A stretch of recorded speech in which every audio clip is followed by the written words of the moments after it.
Hello and welcome to episode 283 of the Video Games to the Max podcast. I'm Sean, that's Marc, and we'll be right back after this intro.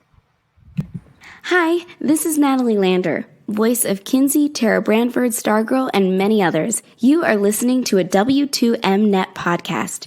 You can visit W2Mnet.com for other podcasts about entertainment, video games, sports, and wrestling.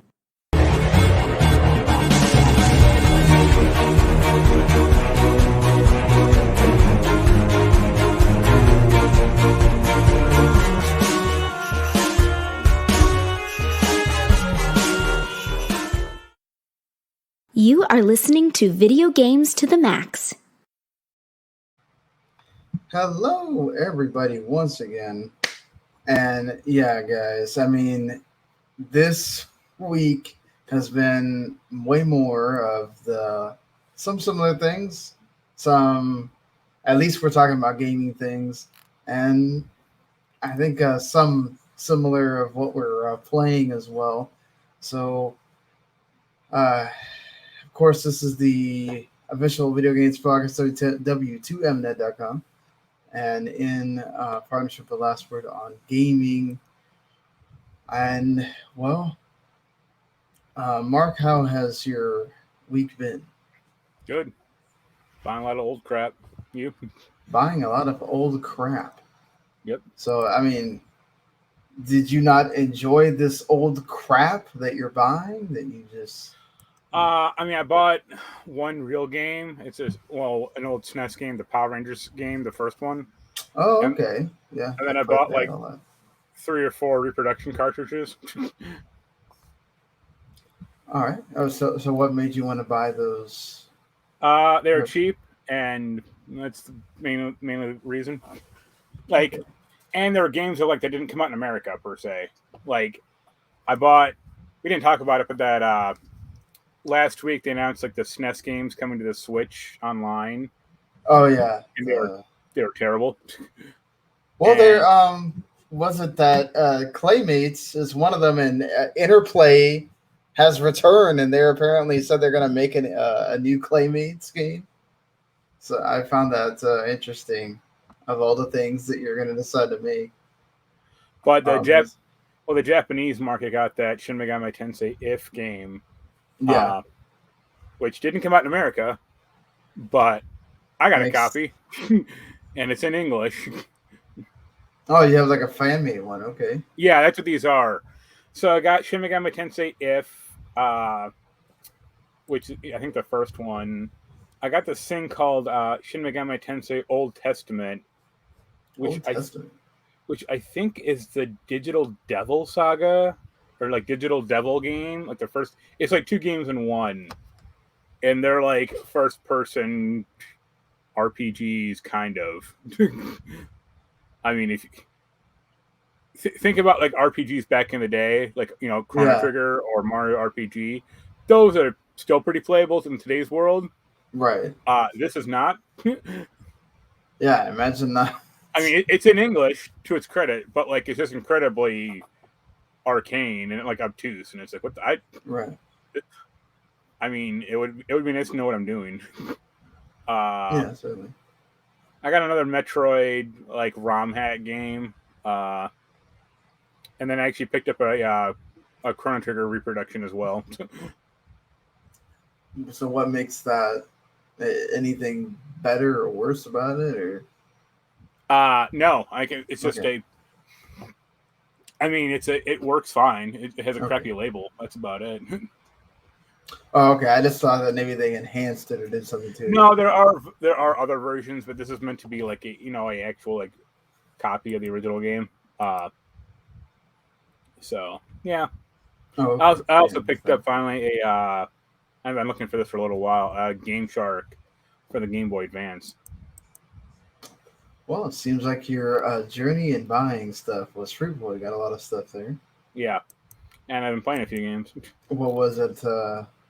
Was it a lot in total, or? I mean, the reproduction cartridge is $15 a piece, which is fine. Not bad. The Game Shark was $80. Damn. But no, that was include everything or what? No, that was just a Game Shark. But that's a steal. Like the prices on that thing is insane. Like they're like $200 on eBay. How's that? How much is that Power Rangers game going for? 20. Yeah, that's a pretty decent price. Yeah. I mean, that's like the cheap one. I have they made a fighting game, which is like more expensive, and they made a game based on the movie, which is like 40, I think. Yeah. I was going to get a Super Game Boy too, and then my SNES collection will be all complete. I also picked up a copy of Donkey Kong Country, a real one. That was like $17. That's always a good game to have. That is the only. I mean, they made 3 of those Donkey Kong Country games for the SNES. I only like the first one. I am a fan of the Donkey Kong Country 2 with Diddy Kong. Well, no, he's 3, not so much. You mean Dixie Kong? Well, no, the second one. Oh, the second one had Dixie and Diddy. That's right. Right. I like that one too. I'm not 3's fine. I thought that he was fine. I mean, not a 2 and 3 are fine. Yeah. Like just to play, but I don't like the change in the art style. It got kind of weirdly cartoony looking. Yeah. And like way more like pirate themed. And it's like, what's especially going on 3? It felt like, oh god, everything is climbing this climbing a ship and all that stuff. Yeah, I like the variety of 1. Yeah, it had variety. It had really great music. Agreed. Good looking. It wasn't too complicated. Like I think 2 and 3 also got a little like crazy as far as like more and more systems, like the coins and crap like that. I just want to play a level. I don't want to collect all this, hidden crap necessarily. Right. If I don't need to. Yeah. Well, I mean, what have you? The 2 games I've been playing, I'm banging away at Ys 9 still. I'm in chapter 5, I think, or maybe 6. I'm like trying to recruit the Raging Bull character. 2 of my favorites of that game. That game is perfectly fine if it would be like a 20-hour game. The fact it's going to be 30 or 40, that is destroying my soul. You don't want to play it that long. Huh? No, like it's just too long. Yeah. You have like 6 characters in your party, and each character is basically like a chapter in the game. And I mean, you've played it. And you said I'm barely like halfway through, so I assume there's like a few chapters, like once you get everyone. Yes, there are. And it's like, holy Christ, like that's no, like you could have pared this down to 4 characters, and then we could have gotten this going, But I will say the characters that are in the latter half. Yeah. Are the ones that add to the story. They're the ones that have the sort of like the sweeter and more understandable story elements. Yeah, like the character I just recruited was like the doll character. Right. And like, I'm 15 or at least 15 hours in. I don't know who the bad guy is still. And that doesn't get Yeah, I don't like games like that. They take a while. Yeah, it's like just speed this along, Yeah, definitely. They do not. It's all kind of. They really want you to get involved with that action gameplay and get into that. So I mean, it's fine. The gameplay is like just fine. Yeah, I actually don't mind it because like I think it's like brain dead easy. I've only died once on one of the tower defense things, and that's just because I never upgraded it.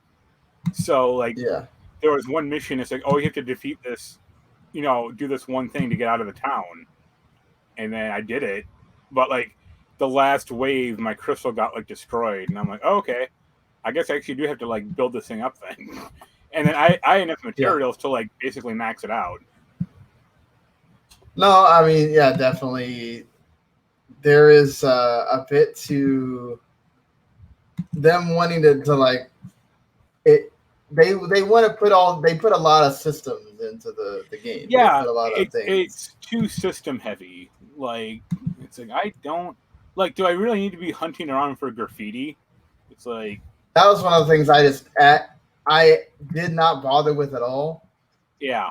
I collected, the treasure chests and some of the other things. I'm collecting the blue leaves just because it's actually really easy to do. Yeah, that was another one that I just stopped because it was like you had to go find the girl constantly, and yeah, some of the other stuff I did go after collecting, but not so much on that. So. Yeah, like it's perfectly good, but it's just too. They put too much stuff into it, Yeah, I think if you're not, I mean, this is my first East game, so it did make me want to go and play some of the other ones. Yeah, same thing. Yeah. I mean, and this is someone that loves Kingdom Hearts a lot, so I think that helped on my end. I will say like the graphics look like they could be on the PS3. Yeah, it's not a great looking game, but I appreciate the fact that like there's no loading time or like the city, Right. like this, except for when you get out of the city, like the main city, you can see it pretty much fly anywhere. Yeah, and this is also like their biggest. I think they like making that hub of the city, and also then letting you go out like that made it like one of their like more the bigger, like I think even bigger than 8, and 8 was pretty big itself. So I mean, it reminds me of like Breath of the Wild almost, or something like that, where you even have like a meter telling you, or dictating how much exploring you can do. Yeah, I mean that's like I said, it doesn't surprise me that you are you're kind of like, they're putting too much stuff in here, and I want to kind of get over get it over with too. So yeah, I get you on that end. So the other game is the Forgotten City. Yeah, that's interesting. It's a time loop game like Groundhog Day or Palm Springs.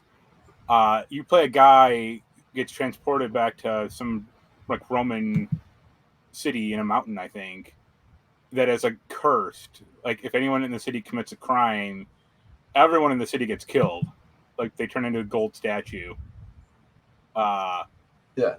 So first thing is the game, like visually the game looks decent. But the women in the game are like monstrous. There's like 1 or 2 women that look pretty okay, but some of them just look like, I think this game is based on a Skyrim mod, or like that's what like the basis was. Yeah, and it's I like, remember them saying that. Are you talking Skyrim or Oblivion? Because like, holy hell. I mean, it's not using that engine anymore, but like, I think it's Unreal Engine 5, or at least Unreal Engine, and it's like, this is capable of better. And it is on PS5 as well. It's I mean, I'm playing that version.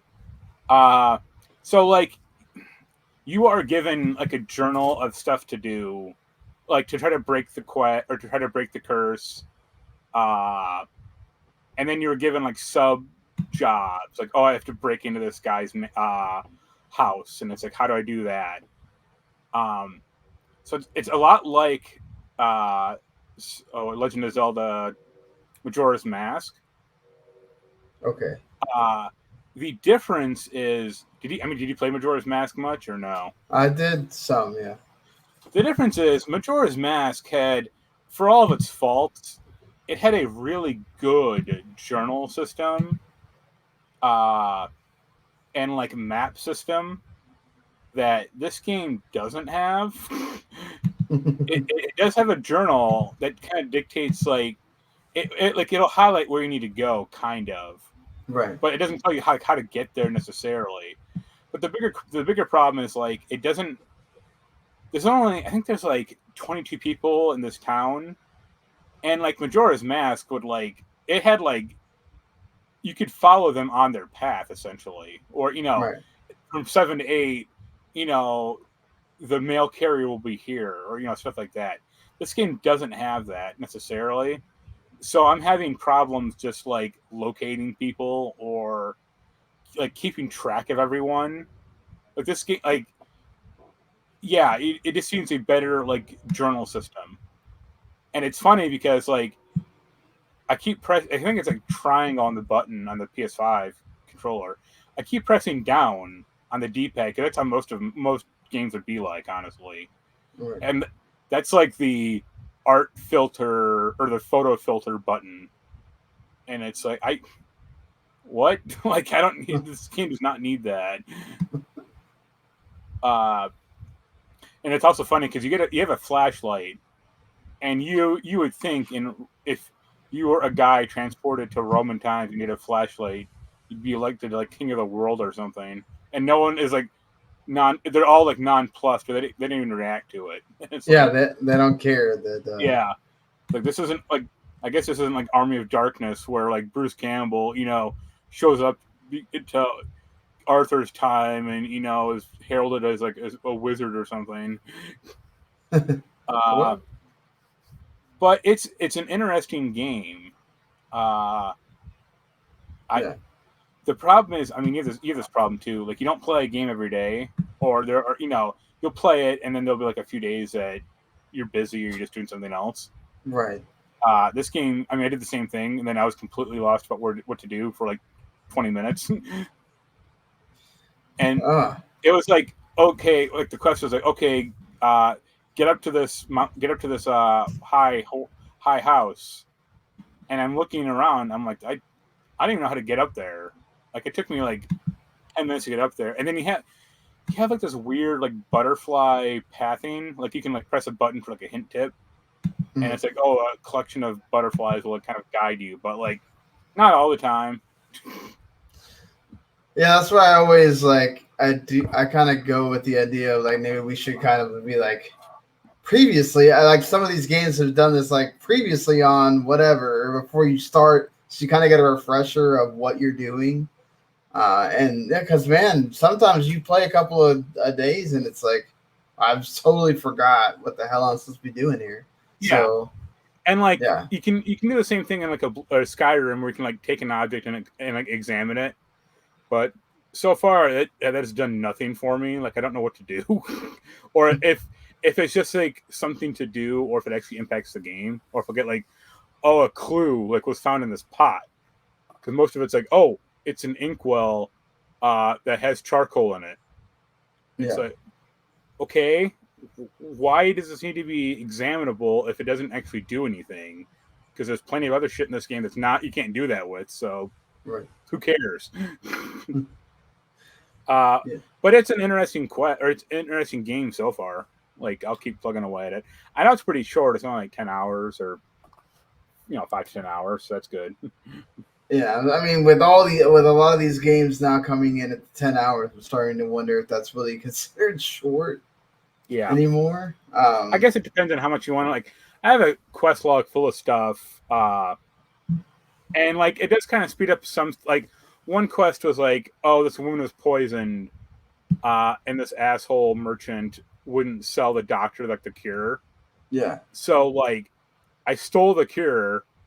And because I stole, everyone in the game turned to gold, became a statue. And then I reset the timeline and then gave the cure, because I still had it, to like the doctor. So the woman was like cured, and it's like that's a neat idea. Or it's like, yeah, that works in time, like a timeline movie type of thing. But yeah, because you're actually doing something that will affect the future later on. Yeah. Right. So. Yeah, that's about me. How about you? Well, I'm still just plugging away at 2 games. I haven't played a lot of Scarlet Nexus this week. It's been more of playing Cris Tales. Yeah. And more of playing Death's Door. So, for me, like Cris Tales... I'm gonna say this every time I mention this game. The art is absolutely amazing for the game, and like just getting to, like I've gotten to the next city, now, so they call it St. Clarity, and like going there and like just experiencing what that game, what that is, and like they kind of tell you more about the story and everything. There, I mean, it's a turn-based RPG, but what makes it work is the other things around it, and I really like. I like I like the characters as well. Chris Bell is just like really sweet and loves everyone, and there's a freaking time-hopping frog. I mean, where do you go wrong with a time-hopping frog that you get to use, like to go back in time and actually like get items or get things? Like they really do use the time mechanic. The only other game I can think of is Chrono Trigger. Well, yeah, of course. Chrono. I mean, that's probably like an ode to that as well. And he talks, which if Chrono Trigger had voice acting, maybe we would get a cool voiceover from Frog. So you never know. You just don't. But yeah, I mean, I'll keep going through that game. I think it's gonna be interesting to see once you get to further on if they expand this, or if it's gonna be sort of like we're really trying to just let you see how cool this is to go back and forth between times you walk by, and really get kind of immersed in this art is what it feels like anyway. And whereas I feel like with Death's Door, there is like a lot to just, I mean, the praise that it's received is that I totally feel that. I just, again, I'll say that probably if I hadn't played Chicory and really enjoyed Chicory, I probably wouldn't be so like down to play this game. But man, just seriously, if you like Zelda games and you like a little bit of Dark Souls or a little bit of difficulty in your action adventure, there's a lot to love here. And I just, man, again, like I want to bring out the whole like having a Raven and having all these other Raven, like this Raven central hub thing where they kind of make jokes at you and whatever, and then just it all works. The music is so great in this game too, and like I think I spent like an hour trying to beat this. I guess it's a mini boss or whatever, trying to figure out his patterns of like where should I like go slash at it, and then when do I need to pull back and use the bow and arrow. And that was just like a really cool, like me getting to figure that out. I mean, I died quite a few times trying to figure that out because, man, it was like an inch of being, oh man, if I hit him to the side, he's gonna come and smash me to the right or left, and it's like, oh god, I don't know how many times I escaped death, and then he wound up hitting me and just smashing me again, and there's actually different builds you can do. I mean, you can go do total range if you want, or you can you can do a total melee build if you want to. But I think what I figured out is that it wants you kind of do both, because you have to do melee in order to get the range, the range attacks, because that's what happens. You only have so many attacks that you can do, and then with the bow and arrow, and then it'll go away. And the only way to fill it back up is to attack them with the sword, or I found like one of the other weapons, which is like the rogue sheaths or whatever, like the daggers. So you can go after, you can, use those as well. There's some other ones I had to find them. Like the way you like traverse in this world is so great too, because it wants you to explore everything. Like I've gotten to the witch, right? And oh my god, like exploring her castle, like every room there's something, and then when you like unlock it and get a key and go into the next one, that witch is there like watching you, and it's so freaky. And I'm like, oh my god, that witch is there, and it's weird. And then she talks to you, and you're like, oh god, okay, like playing that at 3 a.m. was a nice effect, I think, as well. But man, there's a lot to love about this game. And I definitely think, seriously, I don't think you need to wait. This is a game. I'm all about Game Pass and everything. Game Pass is great, but seriously, like that $20 is well worth it for everything that you're going to get in this game. Like go spend it, go enjoy this. It's got a little bit of something to enjoy for everybody. I mean, unless you're just like you don't like these kind of games at all. Yeah. But yeah, I don't know. I definitely think that when we're going to talk about game of the year, this is going to be one of those. I'm certainly going to have a lot to be wanting to push it up there in the rankings. It's a game that's like surprised me and just I've enjoyed it quite a bit. So I've been having to fight myself of like, man, I have to give all three games like equal time so I can not spend months trying to review the game or review all these games so I can move on because Psychonauts is coming at the end of the month and I want to be able to play that on release day and not have other stuff to get to. So yeah. And moving on, I think from games you've been playing, because that's it for me, unless you wanted to. No, I'm good. Yeah, so one of the things, obviously, I'll leave it towards the end. There's a lot more on the Activision Blizzard stuff to discuss, but I'll leave it towards the end because I know that's not for everyone, whatnot. Don't want to like go into heavy, crazy stuff again.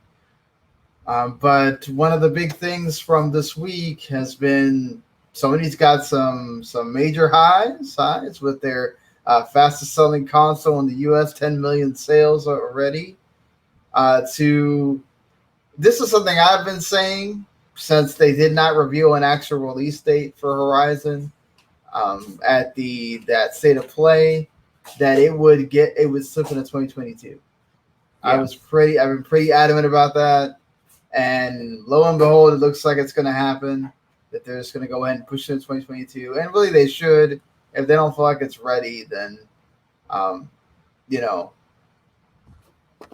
do it. Make sure it's the best game it can be. You don't want to release a broken game that you then have to patch and everything. Now, of course, people are making the jokes about, well, is it going to release around the same time as Legend of Zelda Breath of the Wild or whatever again? I don't think that they're going to release it. I think at this point, if it's pushing into 2022, they're going to probably release it before the fall of 2022. I think they're going to maybe make it the spring or summer. I mean, they say first quarter.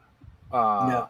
And also, like, there's actual gameplay of this thing. It's not like Breath of the Wild 2, No, definitely. There is gameplay and all that stuff. It's one of those where I just look at this and I go, man, like, how confident are they in this? Like, are we talking about, months? Are we talking about? I mean, I would think months. It's not going to be like next year, December or anything like that. Like probably like February or March. Yeah, that's there's like you said. I mean, they showed, what was it, like 15 or 20 minutes of gameplay for Horizon at that thing. So, I mean, I get it for the PS5 owners that, like, if you're only a PS5 owner and that's your big game, I think that you were, looking towards for the fall. But, Sony knows they don't have to have it. I mean, the PS5 is selling without it. I mean, it's not like you don't have an entire PS4 catalog that you can go back and play. There's probably games in your backlog you haven't touched yet. I mean, But it really goes to show, again, how difficult making games is, and especially for these AAA developers. And this is COVID hit them really hard, and how much, I just talked about 2 indie games. You talked about one. I mean, East 9 technically came out like 2 years ago in Japan, so that game's been done. That's the funny thing is, like, I got the review code and I was like, I looked it up. I'm like, wait a second. Like, when did this game come out? Yeah, I mean, technically it came out for the PS4 in January, which is when I reviewed it, and then it came out later for PC and Switch. Yeah. I got the PS4 code. I'm like, okay. So, I mean, so like, these, we were all talking about, Forgotten City is an indie game technically, so it's like we're talking about indie games. So a lot of these games that I've been talking about on many of the shows have been because indie games have been kind of like carrying the load for a lot of this year. Somebody's had their big hits with Ratchet, Clank, and Rift Apart, and you've been talking about the last couple of weeks, and Returnal, you reviewed that. Capcom has Resident Evil Village and Monster Hunter Stories 2 and Monster Hunter Rise, which Monster Hunter Rise and Resident Evil Village both did well on Capcom's sales and shipping figures. Since this was like business week for everything. Yeah. They were, but most of the time when we look at these AAA releases, it's, this game got delayed. This game got delayed. They just had that last State of Play, Sifu got delayed on it. So I'd rather a game get delayed and then, like you said, it come out and it be a mess and go, this game should have been delayed. Yeah, no, I mean, you don't. That's the only thing I will say that was, very great about it. It wasn't good for anyone, but the positive out of the Cyberpunk thing, I think, is that everybody understands how much of a terrible cycle that was for that game. I think most of it is because of the outright lies that they told everyone.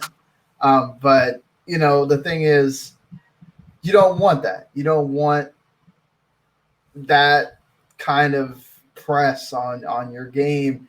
And I mean, Sony is a big enough publisher, they can do this kind of thing. They also don't want to have to make the studio like. I mean, they're trying to, I'm assuming, avoid a ton of crunch to just push it out this year when they could definitely put it out next year. Now, 2022 is looking like it's going to be an absolutely ridiculous, bonkers year where you have all of these games constantly coming. So I don't know if half of those games come out. My God, we're going to be littered with stuff to play at this point. But that's a positive thing. I mean, if you think about it, like 2020, you got a lot of the big games, right?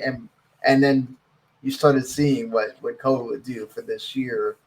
And that's okay, though. There's still some stuff coming. I understand it's disappointing if you're really looking for this game. And this is a game I really wanted to play, so. But I kind of tempered my expectations when we saw it last. I was like, yeah, I don't think this is coming. They don't seem very confident giving a release date. So I don't know. And I'm really starting to wonder, as they had that Halo Infinite flight test this week, which I forgot to. I knew I had forgotten to do something when they announced that you need to go do the Halo Waypoint thing, and I was like, man, I forgot to do that. And they go, oh yeah, this is only for Halo Waypoint people, and I'm just like, oh crap. So I did not get into that test at all, and I'm really regretting it now because all I hear is great things about that Halo test. So I'm really hoping with all the great press about it and the people talking about it, I'm excited for what that is. I mean, now there's rumors again popping up about there being a battle royale, or whether there's going to be a battle royale because they found some sound in it. But it really makes me think about, with them pushing this multiplayer, does that mean that they're going to release a multiplayer and not the campaign, and the campaign gets pushed to 2022? And that's yet another thing that gets pushed? That was always one of the rumors. that they would release it separately, or do whatever. Yeah, I mean, I just think it's interesting that they would go ahead and be like, you know what?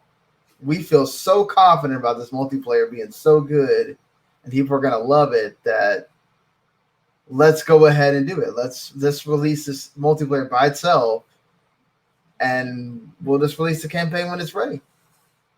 Right? I mean, people care about that game. There's a lot of people that are probably not going to touch multiplayer, but there's a lot of old Halo fans as well that do miss that multiplayer like me. And I will play that in absence of the Halo campaign. I mean, do you think it would be smart to do? I mean, or they should just wait and release the whole game together? I mean, I would say release the whole game personally, because I think if you release the multiplayer, it really devalues the boxed product. But the multiplayer is free. Yeah, but the story, you still have to buy the damn thing. Well, not if you have Game Pass, okay, but not everyone has Game Pass. And think about what a big system seller Halo should be. Right. Why would you buy it then at all? You're certainly not going to buy it for the story. Well, no. I mean, there's a lot of people that buy Halo for the story. I mean, yeah, Halo 5 wasn't... I mean, that's the thing, is a lot of people used to buy it for the story. Right. I mean... Do you want to be fair? 343 handling of the story has not been, at an optimum level or anything, but still, we're talking about we're still talking about the enjoyment factor, and if you want to get Halo talked about, you put it out there. Put it out there in the multiplayer form, which is really. The story's going to be talked about for a while, whatever, but the thing that's going to have Halo breathing and living is going to be the multiplayer. Like, what's going to exist beyond that, unless they do some kind of, campaign additions. Why didn't that work for Halo 4 and 5 then? Halo 5 is still getting played. Far as compared to the other ones though, or yeah, but the Master Chief Collection, they add stuff to it all the time. I mean, the multiplayer. People are probably playing that more than the Halo 5. I mean, I don't know. I don't have the numbers. Yeah, but I'm just saying that's because they promote the crap out of Master Chief Collection. Sometimes I wonder if Microsoft just wants to make you think that Halo 5 didn't exist at all. But they do update it as well, and they mess with they add things to the multiplayer, and it is still getting played. It's just the game just has this, not so great reputation. So they again refuse to talk about it, and I wonder if there will ever be a time where Microsoft just puts Halo 5 into the Master Chief Collection as well, and just have it be a big old ass collection. We'll see if that ever does happen. But another game that also... Go ahead. Is Halo 4 in that thing? I don't think it is. I think it's just up to Reach, right? Right. They added Reach because that was the last Bungie game. So yeah. I wonder if they'll ever just put 4 and 5 in there. It may be more difficult for them to do it that way. But another game that also... got bit by a bit of the delay bug is Kena Bridge of Spirits, which is another game that I've been absolutely looking forward to. It's more of your, I guess, AA indie sort of. Not your, I wouldn't call it, the traditional indie in a sense, but it's not only on Sony systems, it's also on PC as well. So that's something to think about there too. I think this is better because coming out the same week as Psychonauts would have, I think, hurt a little bit of its luster. Psychonauts is more of a known property. I think you could say there's probably a lot more, the nostalgic fans maybe looking forward to that game. Kena is also, I think it's 50. So I think moving it into September that maybe doesn't have the big laundry list of games that it could have had everything been able to hit as you had planned for some of these studios, maybe that's a bad thing. But I think now that you're looking at a much smaller amount of games that are coming out in those fall months, it could be a good move. Yeah. Remember that there's a PS2 game. Remember the Marc of Cris? Yes. It reminds me a bit of that. Marc of Cris, yeah. Not the whole combat system per se, but just like the whole movement and stuff like that. Yeah, I'll agree there. I think there's some of the aesthetic as well. Yeah, on that end. I'll get you there. I mean, it's also a delay of 1 month, so it's not a huge deal. Yeah, I mean, it does come out the same week now as Diablo 2 Resurrected and Lost Judgment. I'm going to take a wild stab in the dark here and say that Diablo 2 isn't going to do too well. I think it would have done well a few months ago. I think it would. I think ago. Okay, we need to also temper that there are a lot of people that do not pay attention to gaming news at all that would just see if there's a Diablo 2 and will buy it. Yeah. So, let's not. This is one of those times that I do wish that this mattered a bit more, because this. This should matter. This should be a thing of why you don't buy, why you don't buy Activision and Blizzard games at this point with what happened.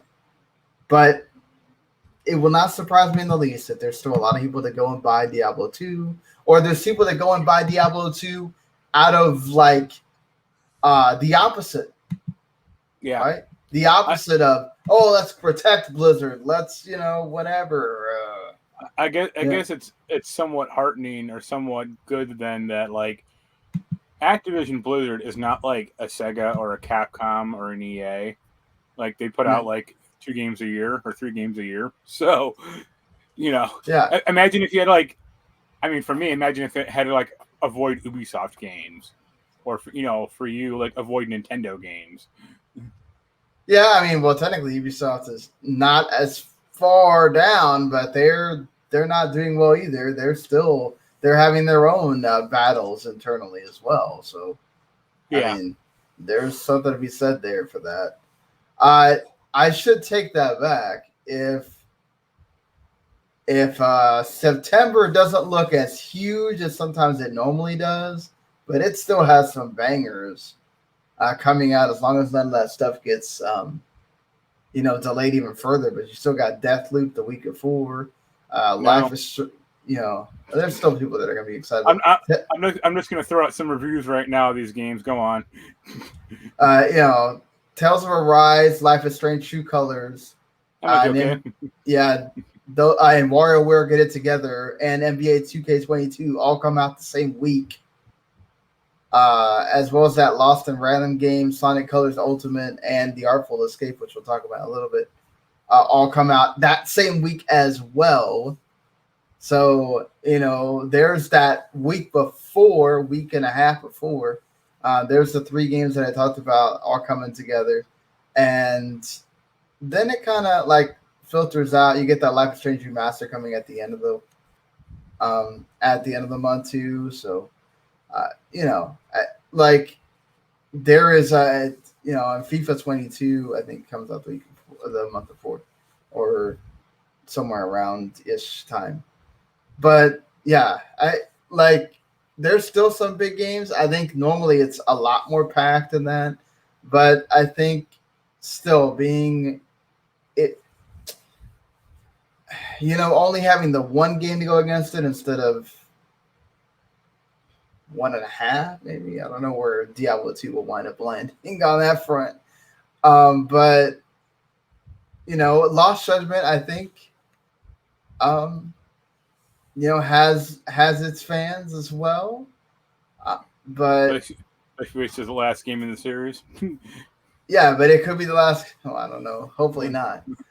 But I don't know. I feel like there's. I mean, it's better to go against something that you're also going to have to buy, most likely. Again, instead of like Psychonauts 2, which is like, it's on Game Pass, and you'll have that. Psychonauts in this Kina game are essentially the same, like, third-person platformer. Yeah, that's it's not like action RPG or JRPG or Japanese action game. So it'll be fine. Yeah, it's still. Again, I still don't think we're done with the delays. I think we're going to still see more of them. But I'm glad that Kina's only a month away and not like we're pushing that to 2022, because that was really one of my favorite games that I wanted to play. So wait till you unlock the magical stick in Last Judgment. That'll be the thing to go to there. Yeah, and I mean, staying on the Sony front here, since we're already there. First of all, the kind of like secret announcement that Sony's like working on not Sony, a team ASOBI is working on a new game. It seems like pretty much what they're doing is they're making a non-VR Astro game. So like maybe perhaps the length of the VR game, but in a traditional sense, which is what a lot of people wanted when Astro's Playroom came out. I know I was, Randy and I were both big fans of, man, I want more of this, but will they be able to make it as great when you have to make that longer? What do you think about? It works for Ys 9. No, I mean, I was the opposite. I thought like that Astro's Playroom was a neat idea, but like it was basically a glorified like tech demo, or it was too shallow. So yeah, if they can like essentially Mario 64 it, sure. As long as they don't Sonic Adventure it, I'll be happy. Yeah, I mean the thing is too, like Astro's Playroom already got to take the PS5, the whole PlayStation nostalgia, and got to play with that. So, what will be the hook? It'll be Sega nostalgia. Astrobot's, what is it? Rescue Mission, or the VR one was that the hook is that it's VR, right? And then this is, it's just PlayStation nostalgia all over. Right, and it's a tech demo with the PS5, and you get to mess with the DualSense and all that stuff. I mean, like, so now what is going to be the thing for this? Like I said, Sega nostalgia. That would kind of be more appropriate for Microsoft at this point, with all their stuff getting put on, a lot of their stuff getting put on Game Pass. But like, maybe they'll go through different Sony franchise levels as just the robot. So you'll play a Ratchet and Clank level, and then an Uncharted level. Yeah, maybe that's what they're going for there. I mean, they'll definitely have to play with it a lot. I mean, there'll be a lot that they have to add, and making it longer. Doing a Mario, like you said, doing a Mario 64 kind of thing. I mean, that's not easy to do. So. I mean, I guess it'll be interesting if they make it a pure. I mean, that Astro's Playroom is pretty much just a pure platformer. Yeah, like it doesn't have combat, or like the combat. It does. You're punching stuff. You're punching but that's extremely minimalistic. Or it's not, even Mario. I mean, they could add bosses like they did with the dinosaur. I'm sorry if I'm spoiling something that's like almost 10 months old at this point. Like, sorry. But yeah, adding more combat would probably be good, or blowing out certain parts of the experience. Yeah, I mean they'll definitely be able to pick and choose their things that they wanna go after, right? Yeah. To expand, but I'm just excited that that's what it is. hopefully it's not only on VR because as kind of intrigued as I am to have that VR 2 with the different controllers. I don't know if I'm just going to go run out and get it. I mean, that might be something that I wait on for a while. I don't think so. I don't think so. All right, fair enough. I mean, I did mention that there's a business side to this week. There was some Sony MPD stuff that came out. Of course, they'd already said the PS5 had achieved $10 million in sales, which is about a month quicker than the PS4, which makes it the fastest selling console ever. As for all video game consoles, Spider-Man Miles Morales has sold 6.5 million copies since the PlayStation 5 released. MLB The Show is now past 2 million. And Returnal has sold more than 560,000 copies. I mean, it is a new IP. And it's also, what, 10 or 20 bucks cheaper? Well, now it's on sale right now. Well, I mean, like, when it launched, it was only 50, right? No, it's also 70. Oh. No, it was 70, and also, I know because I paid for it. Okay, but, 70. Like, yeah. It's on sale for 50 right now as part of that sale. Yeah. I thought for some reason I thought it was 60, or like the digital version was, like, the deluxe version was 70, but yeah. And, Ratchet & Clank as well was 70, and that's sold over 1 million. So it's still a decent number for being out a little bit less than 2 months. Yeah. I mean, we were talking about it earlier off the air, but like that seems a little low to me for Ratchet & Clank. I mean, it's basically like 1 in 10 people have bought it on the PS5. And like Returnal, you could break that down to like 1 in 20 people have bought it. Because, that's, basically. Yeah, I mean, it's a more unknown game. I mean, it's also a roguelike. It's not, it's not an easy game to get into. But like, for me, like Ratchet & Clank was like, I would say it was one of the premier games, or like one of the, you saw the trailer, and it's like, wow, like this is amazing. And it's like, wow, like, not a ton of people have bought this, or I do think that $7 price point is a little bit of a sticking point. Sure, and also like I imagine for that game specifically, like that game's only gonna go down in price. I mean, and I do think that I think people are. I mean, I don't know how much your common gamer is. Your common casual gamer is really looking at that stuff. But I do think there are people that pay attention more to the whole. How long it takes to beat a game, how many hours. Is there stuff for me to do afterwards? Yeah. So that can all come into effect of, like you said, waiting for that sale price now. That means much more than it used to. When it goes down to 50, or if it goes down to 45, is that when he will pull the trigger now? Or do they wait more? For me, I mean, I sold my copy last week when I beat it, but I'll rebuy it when the game goes down to free, like the last game did. I wouldn't be surprised if within a year it does. No, I mean, I would probably take at least 2 years because, like, that Ratchet & Clank, the PS4 one, took like 3 years to get to free.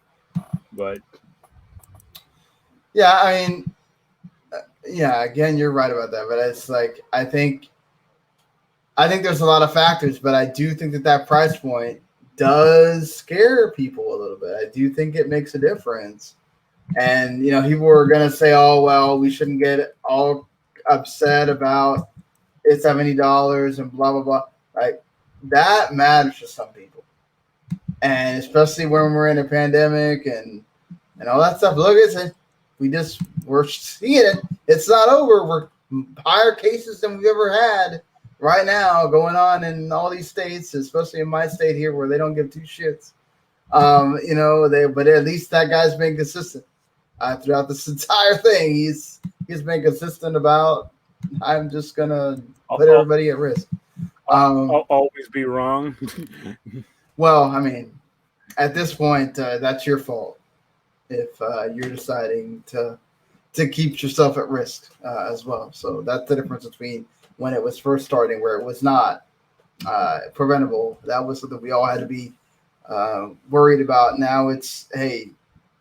I mean, I know I don't want to get into that, so we're not going there. But yeah, it's this is all interesting for Sony's end.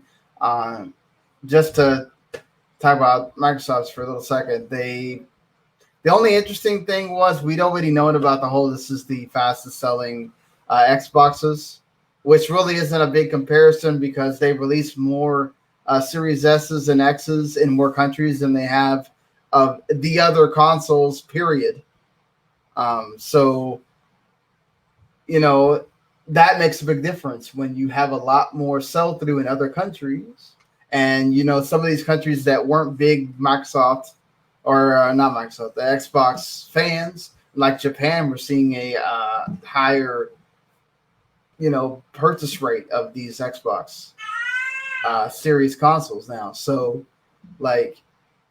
I think that makes a difference, and whether it's the power of Game Pass, whether it's, the Series S being around and being cheaper, being as cheap as the Switch, so that's important too. And I think the most important part was that from March to what are we now in July, August. The amount of people they didn't say anything about an increase to Game Pass subscribers, but they did say going from I think it's 30% to 50%, the people that are on Game Pass buy more games. So a 20% rise in people that have Game Pass buy games compared to people that don't have Game Pass buying games on Xbox consoles. So again, further falsifying that whole aura around the fact that, people don't buy games when you have Game Pass. It seems like they certainly do. How many people are going to buy Halo if they have it on Game Pass? They may still buy it because you get a discount, and if they release other things for it, like the battle passes and all that, it can help in buying the DLC, the things that like the Doom stuff, right? Like Doom's gotten DLC, you get that free on not free, the subscription on Game Pass, and then it's one of these things where as you see my dog in the background, one of the dogs. I don't know if you got to see one of the dogs there that we just had. We just got them last week. My dog is over here on the side. She's probably going to wake up now. She's the other one. So sorry if you're going to hear barking in a little bit. But anyway, my point is, I think you will see at least I think that helps with DLC. I think that helps with when you have sequels per se that Did you see the Sean Layden comment? Yeah, I did see the Sean Layden comment. The whole will it be sustainable? All that stuff. This is Microsoft, right? Even if it's which they have said it's profitable to a point. It's not as profitable, I think, as they want it to be, and that goes on with time. But the fact that it's already risen in subscriptions and everything, I think that's a positive. I don't. I mean, people like to own. Let me ask you this: would you rather buy Microsoft Office for $100 or pay it $15 a month forever? No, Microsoft's different though. The Microsoft Office is. I bought that when I bought my old computer because I felt like I had to have it at the time. Or they're talking about making Windows a 365 subscription thing.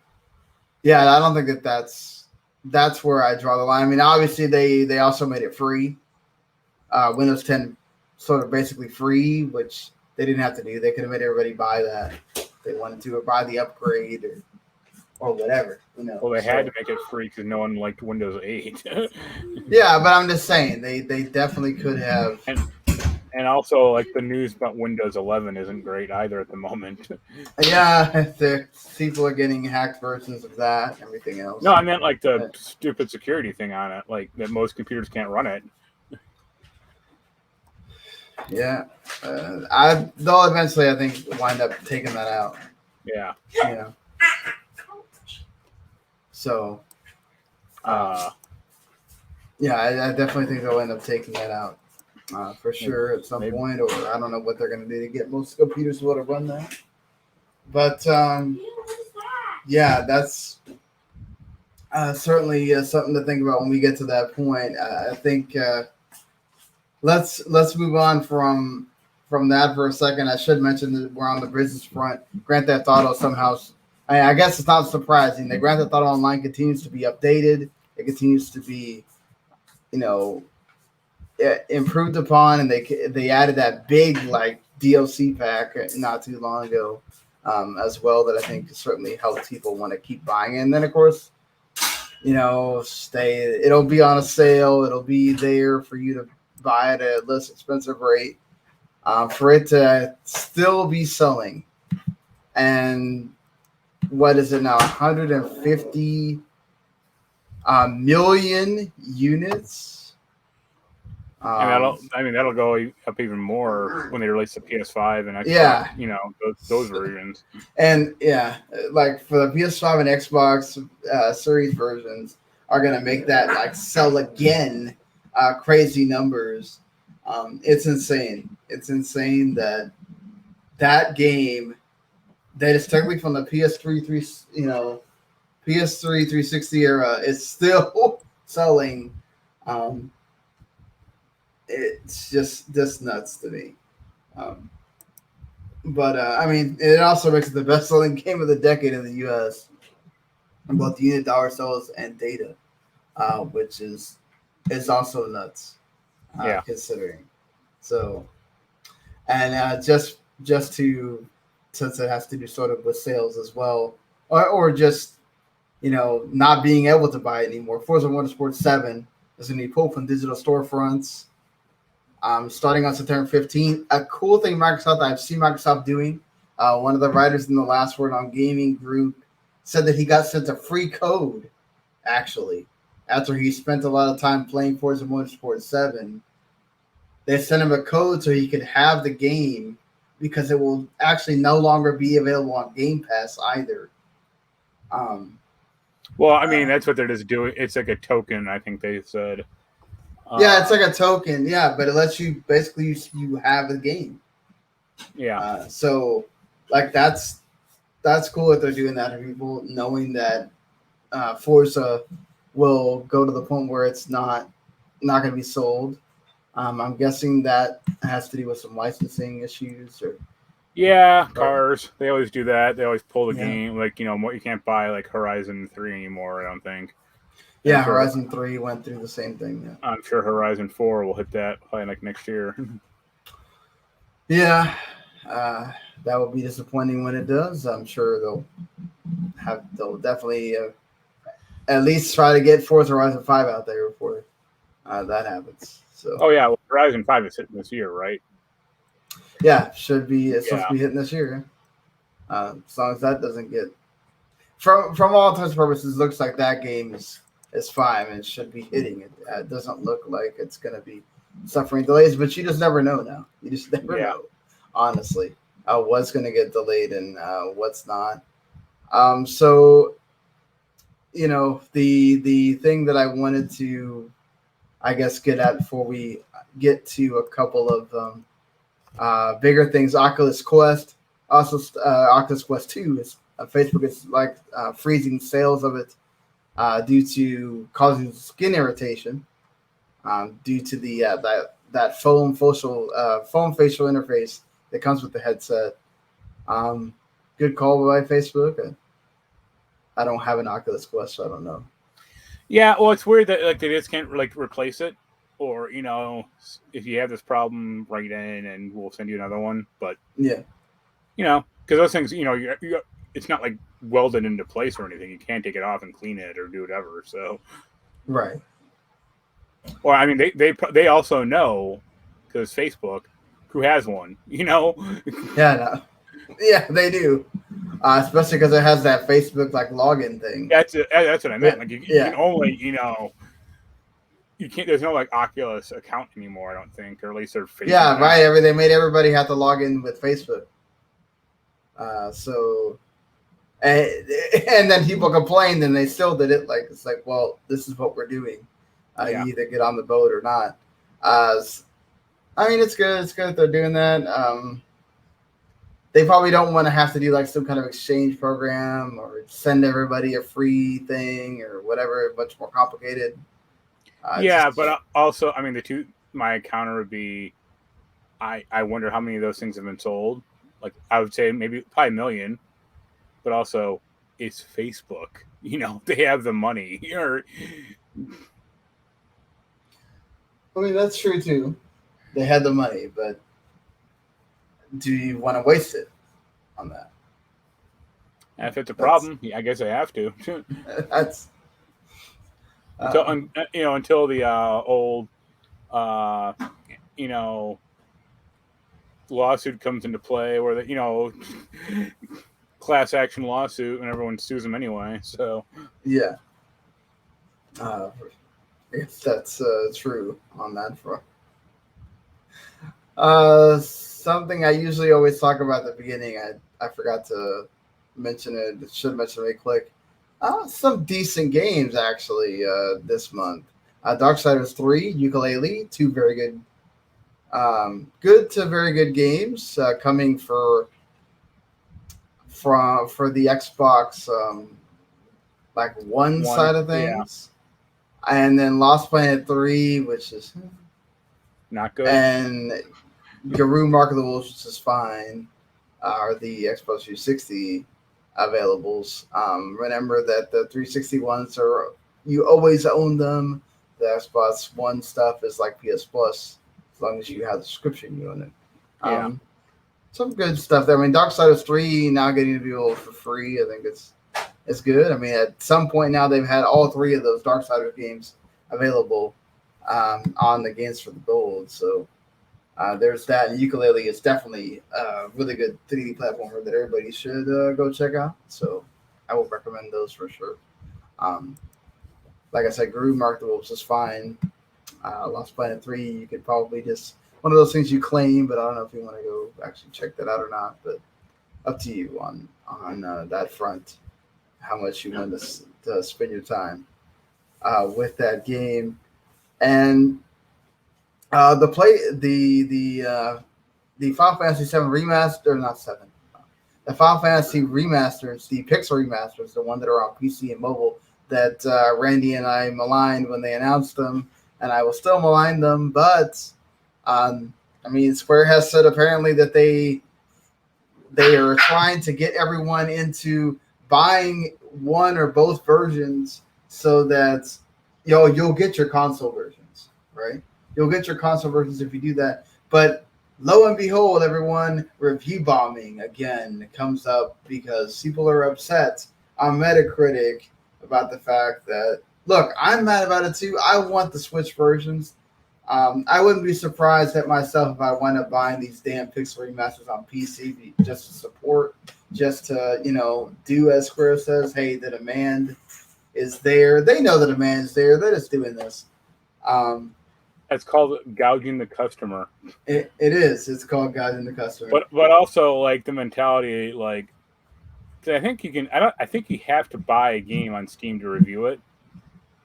Yes, you cannot just review the game. They verify the buyer. Yeah. People going like, "Oh, we don't like what you're doing, but here's our money anyway." Good rational thinking right there. Well, on Steam, it actually has a good score. It doesn't have bad reviews. It's on Metacritic where you don't have to have bought the game. These are user scores, I should note. The critic scores are fine. They're ignoring that nonsense. Yeah. The Metacritic, this is why the Metacritic user scores don't mean jack, because a lot of them, it's very easy to review bomb. And so, like, I think Final Fantasy 1 has like a 0.8. Final Fantasy 2 has a 0.7, which, to be fair, Final Fantasy 2 is not a very good game. And the Final Fantasy 3, which I think is the NES version, it's not the DS remaster one, which the DS remaster one is also available on PC. You can, that has like a 1.9, I think. So yeah, not good, but again, you shouldn't be review bombing things just because you're mad. It's like, Get a life. I just don't think that Square would be naive enough to not think that people want these things at least on the Switch. That's the system that these games were born on. Like, you're really not going to put them on there? Like, I just don't think that they would just completely be oblivious to the fact that people want them on there when they have to look at the numbers of what Final Fantasy 7, 9, 10, 12, 8 remaster, and all that have done on the system and go, oh, yeah, people really don't want these games here. You know, like, I think it's more about, like, again, they were already on PC and mobile. Much easier for them to, except for 1 and 2, they had to put those on from scratch. But like, technically, I guess 3 as well. It starts when you get to 4 is when it starts. Like they already had those, but 1, 2, 3 getting to be on PC now and like make the whole collection there, I think it's a good thing. It just I'm disappointed I wanted on my Switch, whatever. But don't be surprised if I tell you one of these weeks that I went and bought these Pixel remasters.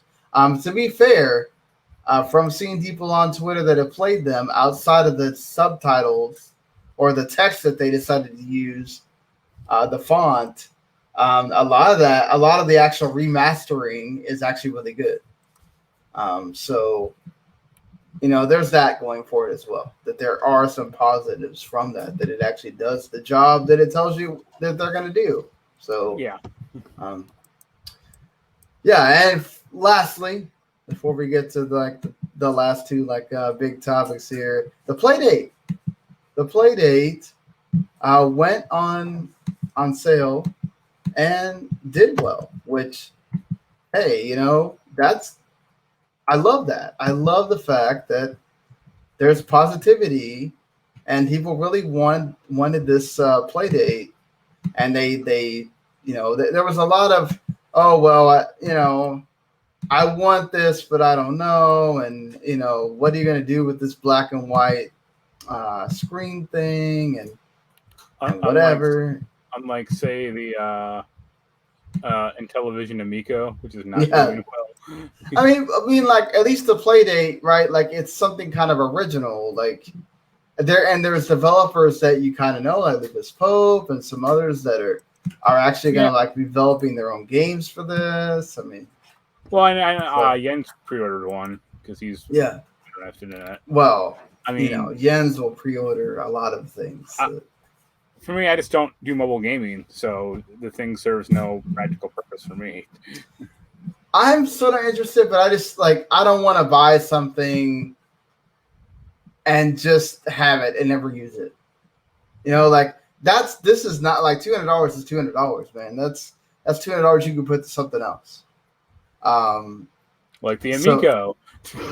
Or not the Amico, but like if you know, I could buy a Switch Lite with that, you know, and I could give the Switch to Anaya so she can play more Animal Crossing that, you know, I bought for her and then she never really plays because I have to have the Switch with me. So like that's the thing is I really like the fact that like this thing exists. I like that somebody actually took the time to make something like kind of neat and unique with this and that people are interested. Now, will the games be something that like, oh my God, a game of the year, people are talking about them? I don't know. No. That's I the can't case, assure you of that, but no. But I'm sure they'll be like good time waster games. Or, you know, and there's nothing wrong with that either. Or at least you'll get a really cool fishing game on it. I'm happy that there is excitement for the Playdate. So, you know, that's a good thing too. But one of the things that go ahead, sorry. I was gonna say once that Analog Pocket comes out though, you'll all see. That will be the really major big thing there for that. So one of the things that I watched after work that was surprising, I mean, maybe not so surprising because Annapurna has been having a really good track record of making you know, publishing and sometimes developing their own games. and most of them, for the by and large, are really good. So, again, it's not like out of this world that they would be able to really show that well here. But what stood out to me is now they have a really good lineup of games coming. And also, it's a really good showcase just in everything they showed. I was sort of interested in. And then even the ones that didn't have actual games to show, they were still interesting in what they, talked about or making the jokes or whatever. It also made me realize that, damn, there's a lot of Annapurna games that I played and I really liked. So, I don't know, did you watch this whole thing? Or I just watched the trailers. Yeah. Yeah, I mean, there's, the ones that had games. Solar Ash, I mean, is one of the games I'm really, excited about. So we got to see that. It has a release date now. So that's positive. That and the cat game seem like the best ones. Yeah, Stray, which another game that delayed till 2022. The two I actually didn't like that much. I didn't like that first one, The Artful Escape. I did. Artful Escape looked great. I love that. I love the fact that it's like a music game. No, it's not. It's a platformer. Well, it's a platformer with music stuff. I like that. I like the music aesthetic and all that stuff. I mean, you're just a guy with running around with a guitar. Like, yeah. If I wanted that, I would rather play like a 6-string samurai game. Like. Fair enough. And that Memoir Blue looked like barely a game. Well, they also known for things like that, like your narrative games. Yeah. And I still think, I don't dislike it, but I still think that Neon White game, that first person thing, looks too crazy or looks very hard. It looks like it's going to be very hard to control your character. Let's say that. Yeah, it's a first-person like speed running thing. Yeah. So, another thing about Artful Escape that I like too is the cast, the voice cast. Looks like it's going to be. That was good. Yeah. I think it's funny that Lena Headey does voice work on occasion, like for like weird shit. Yeah, this is before she was like a big star. She actually did voice work for the first Risen game, that pirate, RPG. Right. Oh, wow. She was like one of the main characters for that thing. Well, see. She didn't return for the second one once she became like a known character or known actor, though. Oh yeah, of course, because it costs more money now. You gotta pay her, the big bucks at that point. So, not everybody's gonna do that. I just really liked this. I thought it was really well done. Like Neon White, I just have to I'd have to play and see if it just looks like it's faster and crazier than it really is. I mean, it's like they do really tout that they're trying to get you to, beat the level faster and faster so you can unlock stuff, and that there's like story parts to it and everything else. So, that one doesn't look bad. It just looks like it's going to be very, to me at least, it looks very, I don't think I would like it, or it's too twitchy. Yeah, it may not be for everyone, certainly.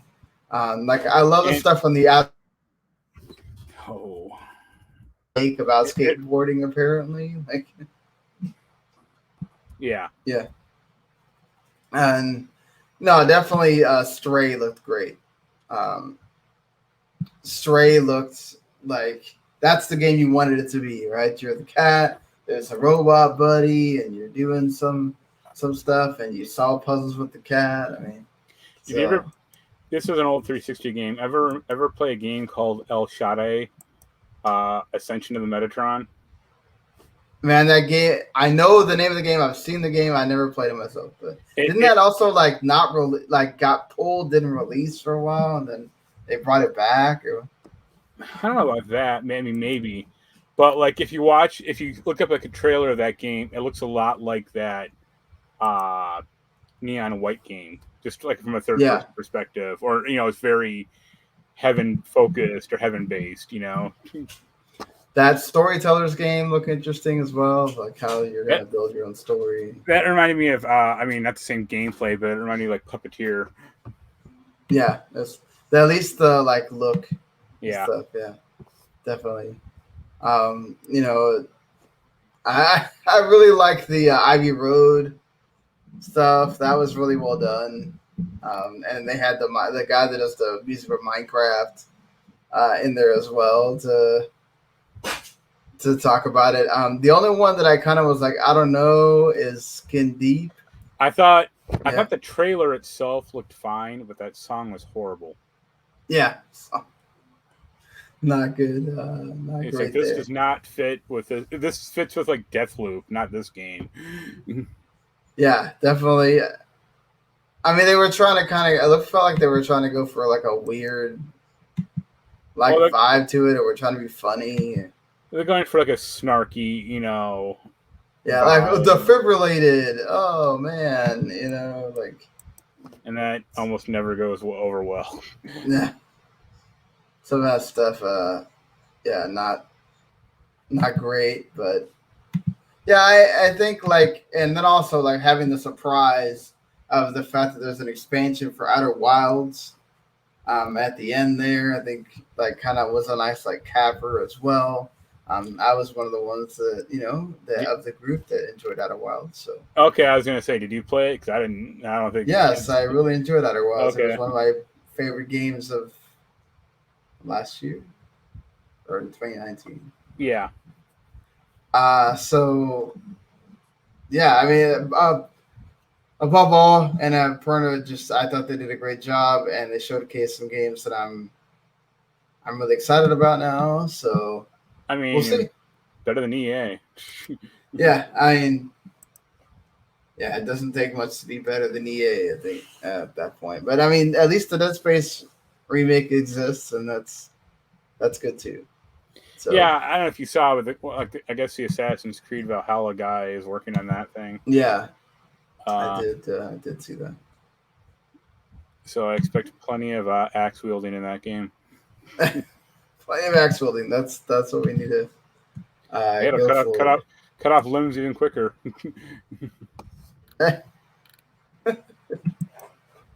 So to finish this out, for me, as the dogs went from being asleep to being completely awake now and distracting me. Like what's I think interesting here is we both talked about PS5, the Xbox Series X or S or whatever. Like both of us have a PS5. I have a Xbox. Like, how do you feel about your system? I guess all these months later. I still feel pretty positive about it. Like, I guess I'm playing more PS4 games, or my PS4 is kind of slowly dying, so it helps not to, have to use that. Yeah, strain it any more than what it was. I mean, there's some great PS5 games. I like Ratchet and Clank, even though the story was like bad.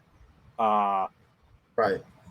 Like visually, it was good. Or the one game I'm kind of curious to try is actually Dark Souls, or Demon Souls rather.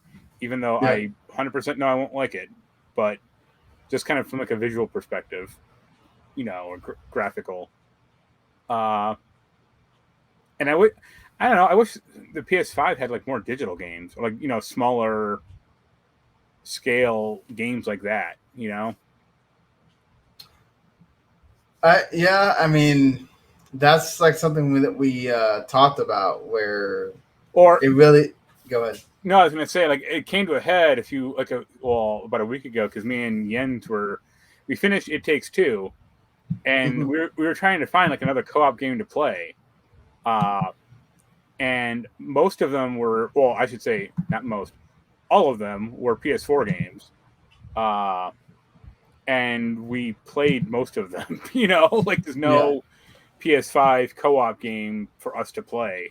Like we found some lists, and it was like, oh, the number one PS5 co-op game to play, It Takes Two, and it's like, well, we just finished that. Or another one was like A Way Out, and it's like, well, okay. Yeah. You'd have to have the Xbox, I guess, will get the Back for Blood and all that stuff. So yeah, I mean, the Xbox does have more co-op games, I would say, like Gears of War or Halo, than traditional Sony games. But it would still be nice to have some. Yeah, I mean, there's still a major scarcity for the system. Even though people are still buying it, it's selling, and I do see like constantly more and more of the folks that I follow on Twitter that couldn't find one, they wind up finding one, and then they get to post their excited picture. I actually have a friend who just he bought a second one. He was going to scalp it, and yeah, no, let's not promote that. I mean, if it's one, I guess that's fine. But I mean, the people who buy like 500, that's the issue. Yeah. No, definitely. I just wish we didn't be doing that. Again, I've still yet to see even so. Like the used game stores around me, I've seen, at least on their websites, I've seen a few Xbox Series X's, a lot more Series S's. Oh yeah, definitely. And I've seen one. What is it? Digital PS5. Oh, the digital. Okay. And that was it. Like I've yet to see like a used, PS5 with a disc drive. Yeah, like for me, that I love what I really enjoy about the PS5 is just, I actually sort of like the look of it. I love the controller. The controller is well worth that investment. Like you saw it with Astro, we see it. So I mean, some of the haptic feedback on some of the stuff is not great. Well, Call of Duty had a bad one, but Ratchet and Clank and Spider-Man is pretty good. Yeah, or Returnal is actually really good too. The kind of quality of life features, like the share stuff, is so much better than Xbox. It takes forever to freaking.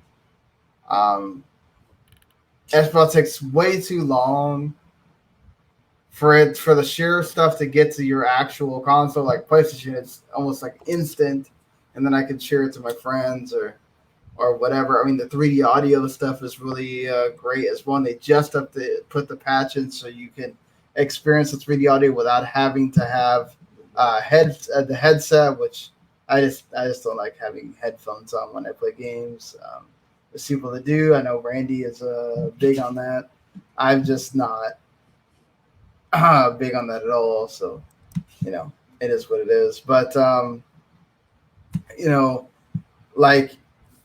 as far as a console, I'm still having to get used to sometimes the whole, I have to hit the button once to actually get to the thing where I put the game in rest mode, and then you hit it twice to go to the home screen, whatever. Like that could still be fixed a bit.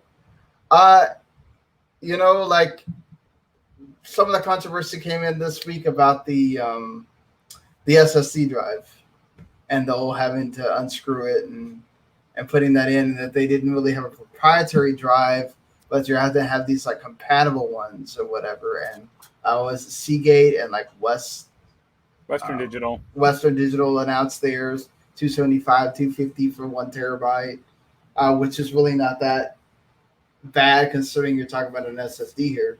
But it is still, what is it? Still $50 or $75 more than Xboxes. And also you're having to put it into the system as well. And it's not just stick it in and take it out whenever you want. What do you think about the whole expanding drive, expanding your memory? And I mean, I would rather have the Sony system than the Xbox one. That's for damn sure. Why? Well, I don't like proprietary memory cards for one. Right, but they're going to go down in price, and it doesn't mean that there can't be any third parties. They didn't say, "Oh no, there's no third. We're not going to allow any third parties at all." I mean, well, what third parties are there? We don't know that yet. They're Western Digital and Seagate announced their PS5 drive. Why can't they? I mean, it basically makes it seem like no one's interested in making that a drive for the Xbox. I will see. I think we're gonna see it more whenever Xbox finally. And also, why didn't Xbox have the regular standard? What do you mean regular standard? Well, the Sony has an M.2 drive. I mean, yes, only a few specific models are compatible, but that number will only increase as the years go on. Yeah, but I mean, Microsoft's intention was eventually to make different. Well, okay, let's say you buy the M.2, the 1 terabyte M.2 drive for the PS5 now, and then 3 years later you get like a 4 terabyte one. Yeah. Guess what? You got a 1 terabyte M.2 drive you can stick in a computer or do something with. Yeah. It's not like the Xbox card where you just throw it in a drawer and let it rot forever. Okay, I mean, fair enough. You're right about that. You can't stick it in anything else. It just goes in the Xbox. But compared to even every Sony console from the PS2 on up has had very easy upgradability. Yeah. Like the fact that you have to take off the cover, which isn't like screwed on or anything. No. And really like pop out one screw. It's like, oh, boo-hoo, if you can't do that. I mean, it was actually more void your console worthy in the previous systems. Like stuff, it actually was like something you more.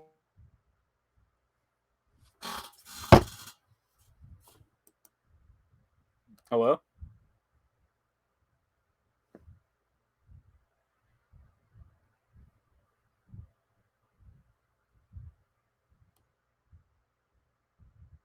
Hello?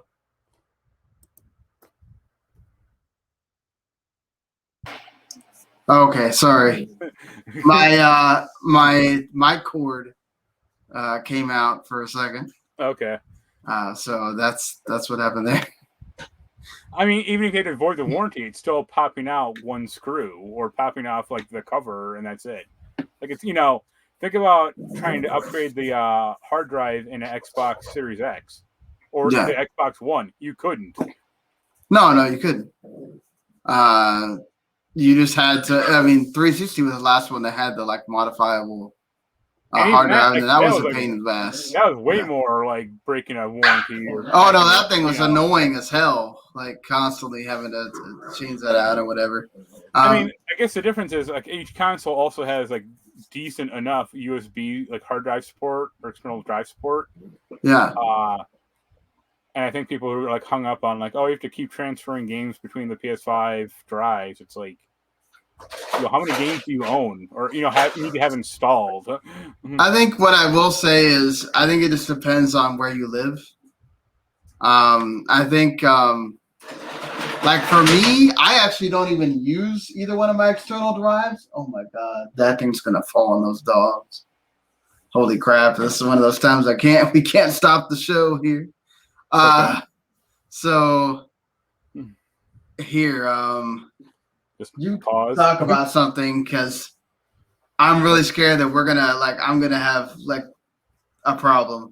All right. Give me a second. Yeah. I mean, each console, like the PS2 you only had the 40 gigabyte drive for like Final Fantasy 11, and you couldn't do much with it. I think you might have been able to save on it, but that's about it. Like create some like faux virtual memory card, but PS3 you could easily upgrade it to a certain point. PS4 you could do the same thing. PS5 you can do the same thing. Like the Xbox is not like that. Even this new one is not like that because as much as people bitched about the Vita having like proprietary memory, this Xbox has the same thing. It doesn't matter if it's like, oh, if someone eventually will make another card, it's like, well, they're not doing it now. It's just Seagate. So. Yeah, no, definitely. See, here's the doggos. That's my sister's dog, the brown one there. And her name's Nyla, and that's my dog, Daisy. They're Labrador Great Danes. Yeah. Y'all go stop trying to kill yourselves there. They're at least for a few more minutes. They're 2 months old, so they are still exploring and learning where things are in the house. But no, like that whole memory, I just found it so dumb. Like, guys, whether people want to unscrew the system or whether they want to go, like for me, I'd rather have the pop in the card thing. But I exchanged the SSD drive or the hard drive on both my PS3 and PS4 with not a lot of problems. This one is even easier, so I don't really see what the big deal is. And I think they're going to make the next version of the PS5 is going to have it where you don't have to do the screw thing at all. So you want to screw it in because that's what holds the drive in place. Well, I know, but I think they said they were going to do. Oh no, it's not the SSD. The stand is not going to have to be screwed in. Okay. It's going to be like it just. I mean, I don't like that stand. So.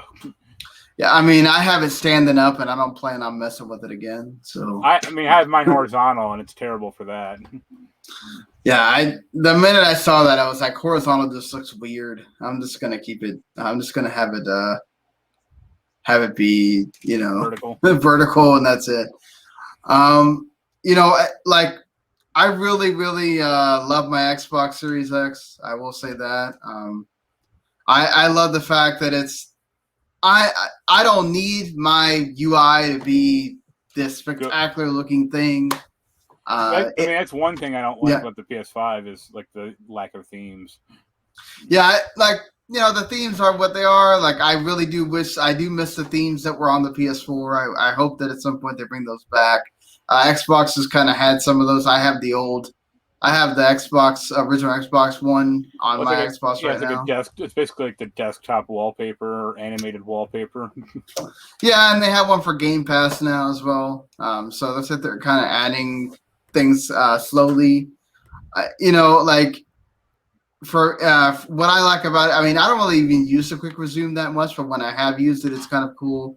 What I just love the and Sony has this too with the cloud saves or whatever, but I love the fact that you can go through, and of course this is like a great thing with Game Pass, which is, I can be playing Cris Tales on my PC and it pulls my save immediately. I don't have to think about it from my console, and bam, it's right there. One thing I will say, I hope at some point Microsoft will put the remote play back on the PC. They have it on your phone and mobile, but they don't have it on PC. I really hope they do. The Sony has it on both mobile and PC. Would be nice to just be able to not have to play through the browser when you have a PC that can run that game. Just let them play through the remote, because I can't play Death's Door on my PC. I have to pull out the tablet or I have to play on my mobile when I'm not at my house here. So that kind of sucks. They really should, put the remote play back on the PC. Hopefully that's something that they'll do once they kind of get the cloud stuff all figured out. Yeah. What they want to do with that. But I think they each have their thing. I mean, obviously, Sony has the better exclusive games and all this stuff you want to talk about, but I think that there's definitely like advantages to either one. But I've really, really just loved having my Series X and having it look good on my 4K TV, enjoying Game Pass with it. And I'm looking at one of the used stores by me, their Facebook pages, and like 2 days ago they got an Xbox Series X in for trade in box. It was used, but it's still like in the box, and it was priced at $500. Right.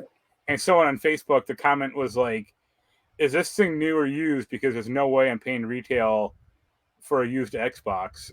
And it's like, you can't buy a new one for less than $800. Like, yeah, unless you happen to find it in the store, which some people have. Yeah, that thing was like sold instantly. I went to that store today and it was already gone. So right, yeah. And what is it like? It's what was it, like a 2-month-old system? Or how long ago had they bought it? Was it a launch one or? No. It doesn't say when. No, they bought it 2 days ago. Yeah, like it's a 2-day-old freaking console. What are you talking about? Unless they just trashed it or whatever. Like, what are you worried about at that point? No. I'm sorry. I meant the store bought it 2 days ago, like in box. Oh, okay. The store bought it from a person or whatever. But yeah. Like, yeah, of course it's going to sell. Like, I'm sure the person who bought it probably is going to resell for $600 or $700. You know? Like, yeah, definitely, because they don't have to really. I mean, they do kind of have to say that it's secondhand or whatever, but that's still not going to make too much of a difference for people. People are just going to, Yeah. So people are going to do what they want with that, but like I think for me, I have used my Xbox more because of Game Pass, but I have played quite a few of the PS5, none of the big ones like Marc has, but like once you get Final Fantasy VII Intergrade. Well, yeah, I have the Final Fantasy VII Intergrade. I just haven't played a lot of that. But like what I have, the Scarlet Nexus looks great on it. So like, it's just. I've enjoyed that PS5. I love holding that controller. I love like Astro's Playroom. That was great too. Miles Morales was great on it too. Xbox doesn't have a game that like, oh my god, that's Xbox's game or whatever. But like, when I play games on it, I'm enjoying it. I love that controller, by the way. Like, I also love the new Series S controller with the grips and everything. I almost kind of want one of those new ones that is out there. Either that yellow one or some of the other ones they come out with recently. Like some of those Space Jams. Yeah, that's what I was going to say. Looks good, yeah. Jam one. Yeah, definitely like that. Or just want to create one. Like I thought about making a video game to the maximum, like the purple and black or whatever. Like I've thought about that too. Do I want to do that? So like even the fact that is available, but of course that's beyond the console. You can buy one of those controllers, not have the console at all. But like.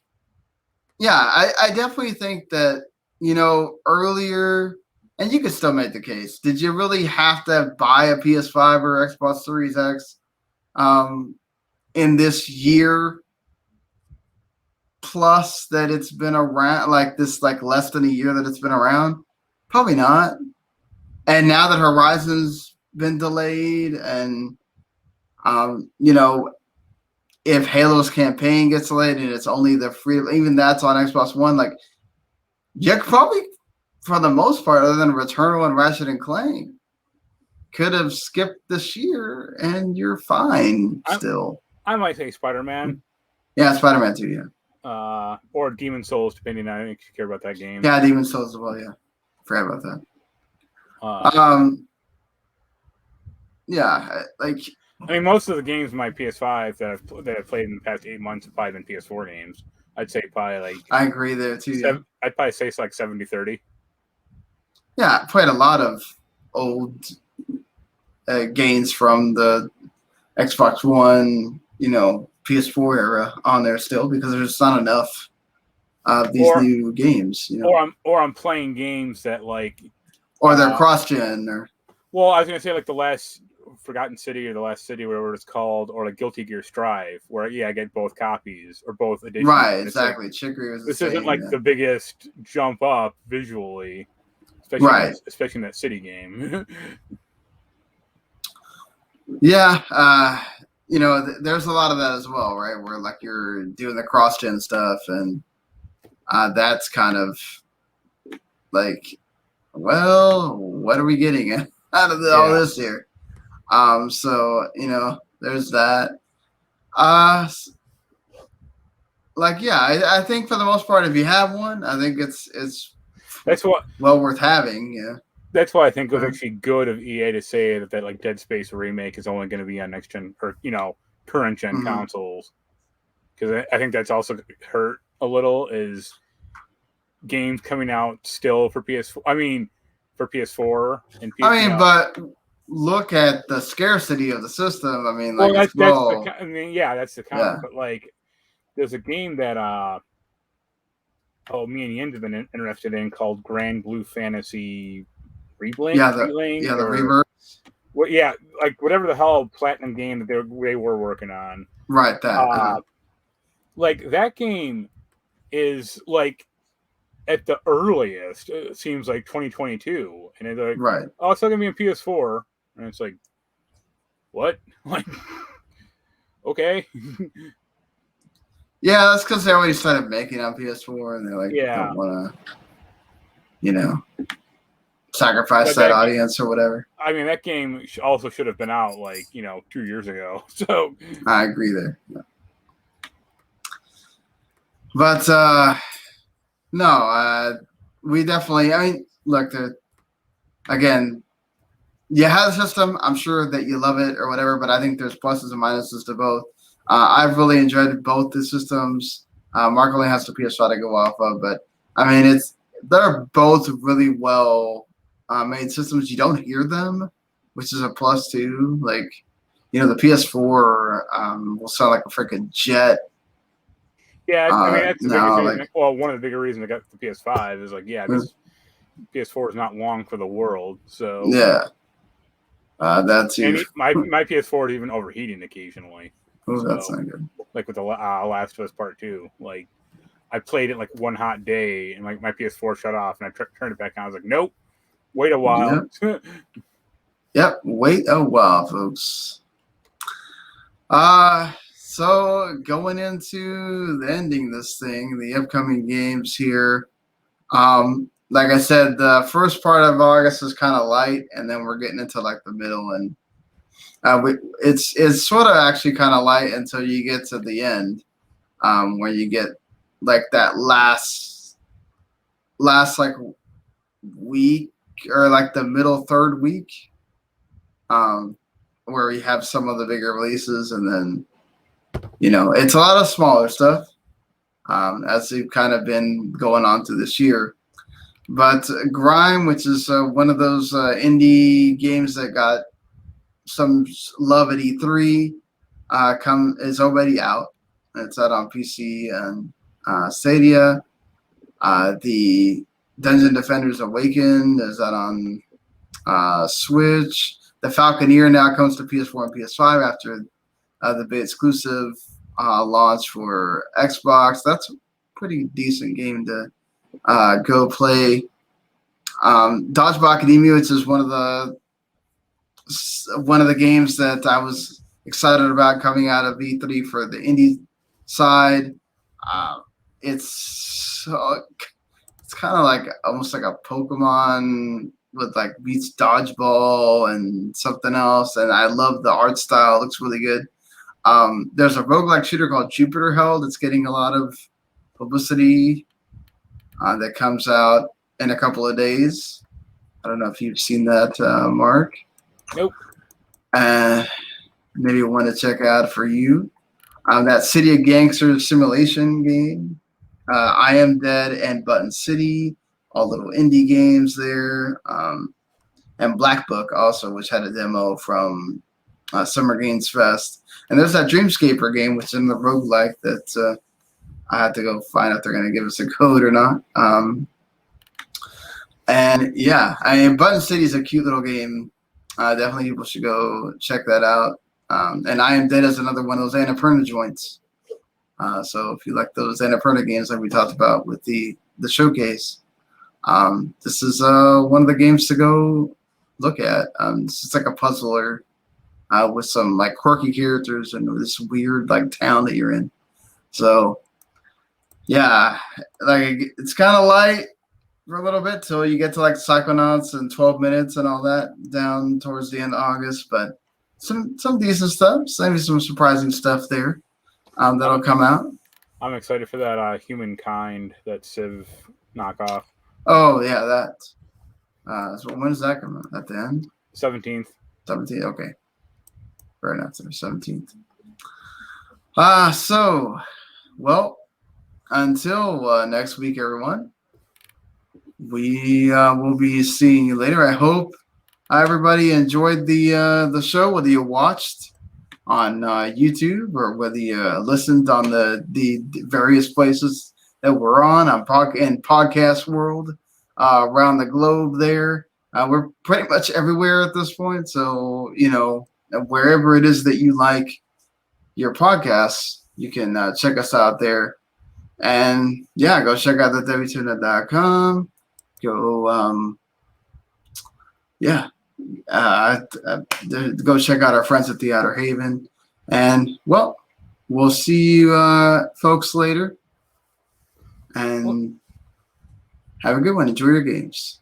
Later.